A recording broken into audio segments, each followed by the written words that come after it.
안녕하세요. 시그네틱스가 금일 17%대 상승을 했습니다. 거래대금 자체는 150억대 밖에 들어오지 않아서 다소 낮은 거래대금이라고 볼 수가 있겠죠. 이렇게 상승할 낌새가 사실 지난주 추석 전에 금요일에 나왔었습니다. 왜 그런지 차트를 보시면서 설명을 좀 드려보면요. 윗꼬리가 길게 달린 양봉이 나왔었죠. 이렇게 윗부분 매물을 소화하면서 매집을 한 매집봉이 되겠습니다. 그 이후에 그러니까 오늘 추석 지나고 나서 바로 그 매물 소화가 이루어진 부분까지 상승을 해주었습니다. 상승세 자체가 강하다라고 볼 수가 있겠죠. 이렇게 이틀에 걸쳐서 60일선까지 터치하면서 돌파 시도를 했었는데요. 완벽하게 추세 전환을 이뤄냈다고 볼 수가 있겠죠. 하지만은 거래량 자체가 매우 적습니다. 다소 주의하셔야 되는 종목입니다. 유통 비율이 61%나 되는 종목임에도 시가총액 자체가 900억으로 낮다 보니까 변동폭 자체가 크게 나오고 있습니다. 다소 조심은 하셔야 되겠다는 말씀을 드릴 수가 있고요. 시총 15% 되는 금액으로 주가가 17%나 왔다 갔다 하니까 또한 상승 주체도 지난주 금요일에 이어서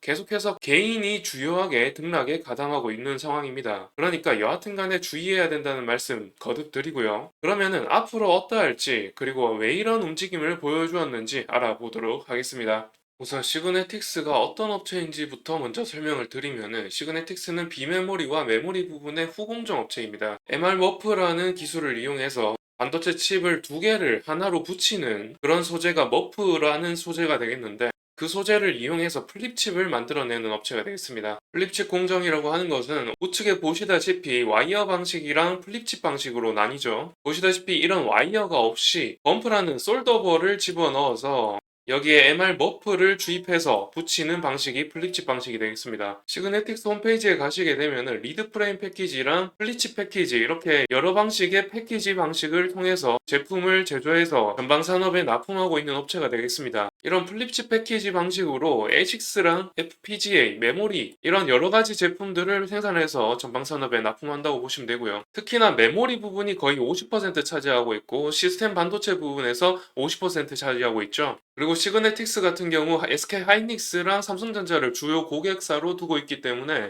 그런 만큼 DDR4라든지 SSD 같은 경우 레거시 제품을 주로 전담해서 패키지하고 있다고 보시면 되겠고요. 여기 보시다시피 주요 매출처가 삼성전자라고 되어 있죠. 그 주변 장치 및 저장 장치라고 된 것을 봤을 때 SSD나 D램을 플리치 패키지 방식으로 패키징을 해서 삼성전자에 납품하고 있다고 보시면 되겠고요. 그리고 인피니언의 통신 장비라든지 PC에 들어가는 비메모리 반도체를 패키지해서 인피니언에 납품하고 있다고 아시면 되겠습니다. 특히나 시그네틱스 같은 경우 일전에 SK 하이닉스 향으로 납품 기대감 때문에 올랐던 적이 있습니다. 그런데 레거시 제품 위주로 패키징을 하고 있기 때문에 SK 하이닉스가 지금 D램을 HBM용으로 90% 찍어내고 있기 때문에 레거시 제품을 거의 삼성전자가 도맡고 있거든요. 그런 점을 보면은 시그네틱스가 지금 올해 들어서 SK 하이닉스 향으로 수주 금액이 줄어들 것이라고 전망하고 있습니다. 그렇지만 삼성전자 관련해서 이슈가 있으면 상승 모멘텀이 되겠죠. 그런 거를 염두에 두신다면 상승 모멘텀이 되겠거니라고 생각할 수가 있겠습니다. 기사 내용을 보시면은 국내 반도체 패키징 전문 기업인 시그네틱스가 주가에 다시 힘을 얻고 있다라고 되어 있죠. 아래에 삼성전자와의 긴밀한 협력 관계를 기반으로 이루어졌으며 베트남 빈폭성에 신규 생산 시설을 건설한다고 되어 있습니다.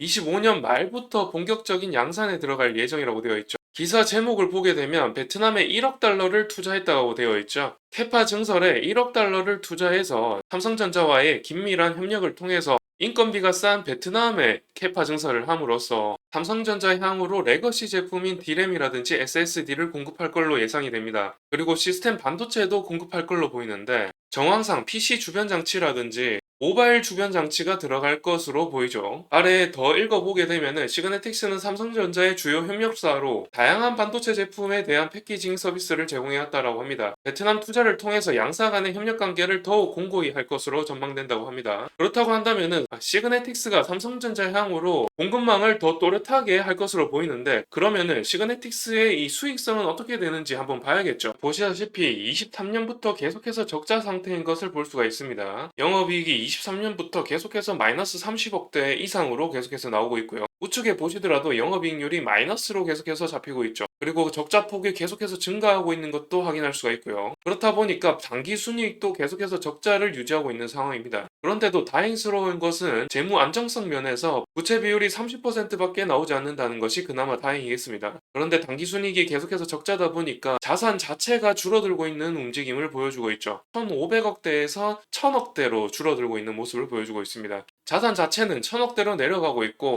매출액이 지난해에 1,800억이 나왔습니다. 그럼에도 영업이익률이라든지 당기순이익률이 마이너스로 잡히고 있는데 시가총액은 지금 950억이죠. 현재 수익성 면에서나 안정성 면에서나 다소 고평가되어 있다라고 좀 말씀드릴 수가 있겠습니다. 다소 PBR이 높을 수가 있는데 이 PBR 밴드를 한번 보면서 말씀을 드려보겠습니다. 지금 2분기에 PBR이 1배입니다. 그런데 9월 컨센을 보게 되면 0.84로 내려간다라고 되어 있는데 이게 아무래도 매출액이 줄어들고는 있지만은 3분기에 턴어라운드를 짐작하고 나온 컨센이 아닌가 생각이 듭니다. 왜냐하면 D램 가격이라든지 낸드 가격이 올라가고 있고 25년까지 호황이 지속될 걸로 반도체 업황은 전망되기 때문에 그런 전망을 통해서 지금 시그네틱스가 턴어라운드 될 것이다 이렇게 컨센을 잡고 있는 것으로 보이는데요.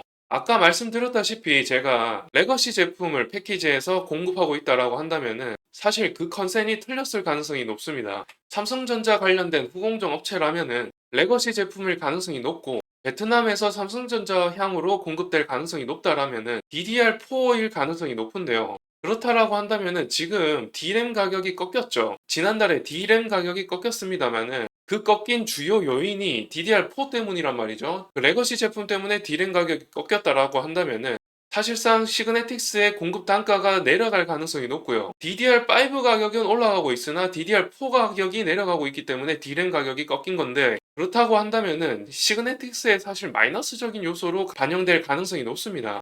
사실 지금까지 말씀드린 부분들 확인된 바가 없기 때문에 IR 부서의 전화 연결을 통해서 그 부분을 확인해서 여러분께 알려드리고자 했으나 오늘 전화 시도를 했는데 IR 담당자가 하필이면 휴가 중이라고 합니다. 다음 주에 확인할 수 있을 걸로 보이는데 그렇다면은 이 시그네틱스가 삼성전자 향으로 레거시 제품을 공급하고 있는지 DDR5도 관련이 되어 있는지 데이터 센터향 관련해서 어떤 제품을 공급하고 있는지 그런 부분들을 확인해 봐야겠죠. 그런 부분들을 다음 주에 확인해서 다시금 이 영상의 연장선으로 촬영해서 알려드리고자 합니다. 여하튼 처음에 말씀드렸듯 주가 자체가 반전해서 올라가고 있는 가운데 다소 초를 뿌리는 말씀을 드렸습니다만은 데이터 센터 향으로 시스템 반도체라든지 메모리 반도체가 연관되어 있다라고 하면은 또 레거시 제품이 아닌 DDR5라든지 선단 공정 제품을 패키징해서 공급하고 있다라고 한다면은 이 상승세가 이어질 가능성이 높기 때문에 빠른 시일 내에 확인해서 여러분들께 정보를 제공해 드리고자 합니다. 그러면은 구독을 하셔가지고 이어지는 영상도 기대해 주시길 바라고요. 그러면 시청해 주셔서 감사드린다는 말씀 드립니다. 다음 영상에서 뵙겠습니다. 감사합니다.